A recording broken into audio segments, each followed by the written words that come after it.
கர்த்தருடைய பரிசு நாமத்திற்கு ஸ்தோத்திரம் உண்டாவதாக. இன்றைய ஜீவ வார்த்தை நிகழ்ச்சியை கேட்டுக்கொண்டிருக்கும் அனைவரையும் கர்த்தருடைய பரிசு நாமத்தினால் வாழ்த்துகிறேன், ஆசீர்வதிக்கிறேன்.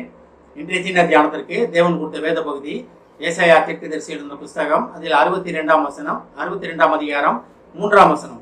ஏசாயா 62:3. நீ கர்த்தருடைய கரத்தில் அலங்காரமான கிரீடமும் உன் தேவனுடைய கரத்தில் ராஜ முடியுமாய் இருப்பாய். இதை கேட்டுக்கொண்டிருக்கும் விசுவாசிகளே, இதை கேட்டுக்கொண்டிருக்கும் நேயர்களே, நீங்க தேவனுடைய கரத்தில் ராஜ முடியாக இருக்க போகிறீர்கள். தேவன் இதை சொல்லுகிறார். இதை கேட்டுக்கொண்டிருக்கும் அனைவரையும் நோக்கி தேவன் சொல்லுகிற ஒரு காரியம் என்னவென்றால், நீங்க தேவனுடைய கரத்தில் ராஜ முடியாக இருக்க போகிறீர்கள். இதுல 2 காரியங்கள் சொல்லப்பட்டிருக்கிறது. ஒண்ணு பாருங்க, தேவனுடைய கர்த்தருடைய கரத்தில், அது ரெண்டுமே தான். நீ கர்த்தருடைய கரத்தில், அடுத்ததும் தேவனுடைய கரத்தில். கர்த்தர் தேவன் நம்ம எல்லாமே ஒண்ணுதான். அதுல நம்ம ரொம்ப இது பண்ண தேவையில்லை. கர்த்தருடைய கரத்தில் யாரா இருப்போமா? அலங்காரமான கிரீடம். அலங்காரமான கிரீடமும் அடுத்தது தேவனுடைய கரத்தில் ராஜ முடியுமா இருப்பாய். அப்ப தேவனுடைய கரத்துல நீங்க இருக்கிறீங்க. அதை தான் தேவன் இதுல சொல்ல ஆசைப்படுகிறார். நீங்க கர்த்தருடைய கரத்தில் வாசம் பண்ணிக்கிறீங்க. ஏன்னா உள்ளங்கையில் வரைந்து வைத்திருக்கிறார், உள்ளங்கையில் உங்களை தாங்கி கொண்டிருக்கிறார். நீங்க போற பாதைகள் எல்லாம் தேவனுடைய கண்கள் நோக்கி கொண்டிருக்கிறது. நேற்று தினம் யோசிச்சு பார்த்தோம், நம்ம நீ பயப்பட வேண்டாம், கலங்க வேண்டாம், தேவனாய கர்த்தர் தாமே உண்மையை செல்கிறார், கர்த்தர் தாமே உன்னுடன் இருக்கிறார் அப்படின்னு பார்த்தோம். நம்ம எதுக்காக? நம்மளை ராஜ முடியுமாக தேவனுடைய கரத்தில் அலங்காரமான கிரீடமாக இருப்பதற்காக. அப்ப நீங்க தேவனுடைய கரத்தில் இருக்கிறீங்க. அந்த இதுல ஒரு சின்ன ஒரு காரியம் பாருங்க. நீங்க அதுல பாரு 2 காரியங்கள் இருக்கு. அலங்காரமான கிரீடமும் ராஜ முடியுமாய் இருப்பீங்க தேவனுடைய கரத்தில். அப்ப நீங்க ஏற்கனவே தேவனால் தெரிந்து கொள்ளப்பட்டு, கிரீடம் யாருக்கு வைப்பாங்க? ராஜாக்கு தான் வைப்பாங்க. தளபதிகள் தலைவராக இருக்கவங்களுக்கு தான் வைப்பாங்க. அது சாதாரண வைக்க மாட்டாங்க. அப்ப கிரீடமும் ராஜமுடினா இது தெளிவா எழுதப்பட்டிருக்கு. ராஜாக்கள் வைக்கிற கிரீடம், ராஜாக்கள் வைக்கிற கிரீடம். அப்ப தேவனுடைய கரத்தில் அது இருக்கிறது. கிரீடமும் இருக்கிறது, ராஜமுடியும் தேவனுடைய கரத்தில் இருக்கிறது, உங்களுக்கானது இருக்கிறது. அப்ப தேவன் ஏற்கனவே உங்களை செலக்ட் பண்ணிட்டாரு. ஏற்கனவே ராஜாக்களும் உங்களிடத்தில் வருவாங்கன்னா ராஜாக்களாக இருப்பதற்காக உங்களை செலக்ட் பண்ணிட்டாரு. தேவன் ஏற்கனவே செலக்ட் பண்ணி உங்க கரத்துல வைத்திருக்கிறார். ஆனா என்னைக்கு நீங்க அதை உணர்றீங்களோ அன்னைக்கு இந்த கிரீடமும் ராஜமுடியும் உங்களுக்கு கிடைக்கும். இதுதான் இதுல நம்ம தெரிந்து கொள்ள வேண்டிய ஒரு காரியம். ஏற்கனவே ஆண்டவர் உங்களை செலக்ட் பண்ணி எல்லா தகுதிப்படுத்தி எல்லாமே ரெடி பண்ணி வைத்திருக்கிறார்.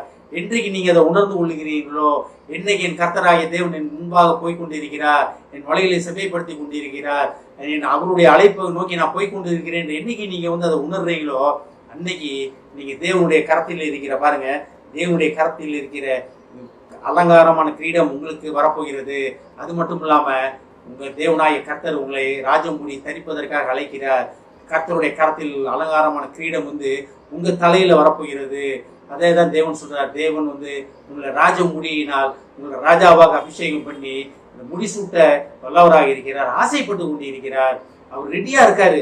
எப்ப நம்ம தேவனை புரிந்து கொள்ள போகிறோம், எப்பொழுது நம்ம அழைப்பை தெரிந்து கொள்ள போகிறோம். அழைத்த தேவன் உண்மையுள்ளவர் எல்லாத்துக்குமே தெரியும். அதுல செகண்ட் தாட்டே கிடையாது. ஆனா அந்த அழைப்பை நம்ம தெரிந்து கொள்வதில்தான் நம்ம லேட் பண்ணி கொண்டே இருக்கிறோம்.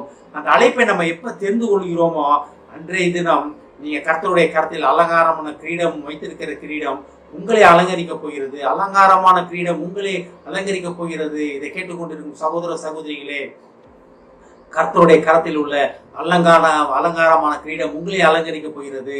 தேவனுடைய கரத்தில் உள்ள ராஜ கிரீடம் உங்கள் தலையிலே முடிசூட்டப்பட போகிறது. தேவன் அந்த முடிசூட்டும் நாளுக்காக உங்களை தயார்படுத்தி கொண்டிருக்கிறார். நீங்க ராஜாக்களாக அழைக்கப்பட்டவங்க, நீங்க சாதாரண ஆளுகளாக அழைக்கப்படவில்லை. நீங்க ராஜாக்களாக இருப்பதற்காக அழைக்கப்பட்டிருக்கிறீங்க. உலகத்தை அசைப்பதற்காக அழைக்கப்பட்டு இருக்கிறீங்க. அநேகரை வழிநடத்தும் பொறுப்பை மோசைட்ட கொடுத்தாரு. மோசைக்கு அப்புறம் யோசுவாட்ட கொடுத்தாரு. அதே போல ஒவ்வொரு தலைமுறைக்கும் ஒவ்வொருத்தங்க வழிநடத்தி வந்தாங்க. நம்ம ராஜாக்கள்ல இருந்து பார்க்கலாம், நியாயாதிபதிகளை பார்க்கலாம், ராஜாக்கள்ல பார்க்கலாம், தீர்க்கதரிசிகளை பார்க்கலாம், அப்போஸ்தலர்களை பார்க்கலாம். சகலமும் ஒருத்தங்க மூலம் நடத்தி கொண்டே இருந்தார். ஆனா புதிய ஏற்பாட்டில் பார்த்தீங்கன்னா சாதாரண மக்கள் எந்திரிச்சு நின்றாங்க. அந்த அன்னைக்கு ஒருத்தங்களை வச்சு நடத்தின தேவன் இன்னைக்கு உங்களை வைத்து நடத்த வல்லவராக இருக்கிறார். தேவனை விசுவாசிகளே, நீங்க தேவனுடைய கர்த்தருடைய கரத்தில் அலங்காரமான கிரீடமாக இருக்கிறீங்க. எவ்வளவு ஒரு அருமையான வார்த்தை பாருங்களேங்க, என்ன ஒரு அற்புதமான வார்த்தை பாருங்களேங்க. தேவனுடைய கரத்தில், கர்த்தருடைய கரத்தில் அலங்காரமான கிரீடமும் தேவனுடைய கரத்தில் ராஜமுடியுமாய் இருக்கிறீர்கள். எதுக்கு? தேவன் கையில வைத்துக்கொண்டு உங்களுக்காக காத்து கொண்டிருக்கிறார். நம்ம எவ்வளோ நாள், எத்தனை வருடங்கள், எவ்வளோ காலங்கள் தேவனை காத்துக்கொண்டு தேவனை காத்திருக்க வைக்க போகிறோம். நம்மை ஆராய்ந்து பார்ப்போம். ஜெபிப்போம். எங்களை அதிகமான அன்பின் பரலோக பிதாவே, தகப்பனே, நாங்கள் கர்த்தருடைய கரத்தில் அலங்காரமான கிரீடமும் தேவனுடைய கரத்தில் ராஜ முடியுமாய் இருக்கிறோம் என்ற மகா கிருபையான வார்த்தைக்கான நன்றி ஆண்டவரே. அதை பெற்றுக்கொள்ள எங்களை தயார்படுத்தி கொண்டு இருக்கிறேன் என்பதை நாங்கள் விசுவாசிக்கிறோம் ஆண்டவரே. இதை கேட்டுக்கொண்டு இருக்கும் ஒவ்வொரு விசுவாசியும் ஆசீர்வதிக்கிறோம் அப்பா. ஒவ்வொரு குடும்பத்தையும் ஆசீர்வதிக்கிறோம் ஆண்டவரே. தகப்பனே, குடும்பத்தின் தேவைகளை நீர் சந்தித்து அவர்களை வழிநடத்தி ஆசீர்வதித்துக் கொண்டிருப்பதற்கான நன்றி ஆண்டவரே. இந்த குடும்பங்களில் இருந்து ராஜாக்கள் தோன்றுவதற்கான நன்றி ஆண்டவரே. ஆசீர்வதிக்கிறோம் அப்பா. இயேசுவின் மூலமாய் கேட்கிறேன் நல்ல பிதாவே, ஆமென். கர்த்தர் உங்களை ஆசீர்வதிப்பாராக.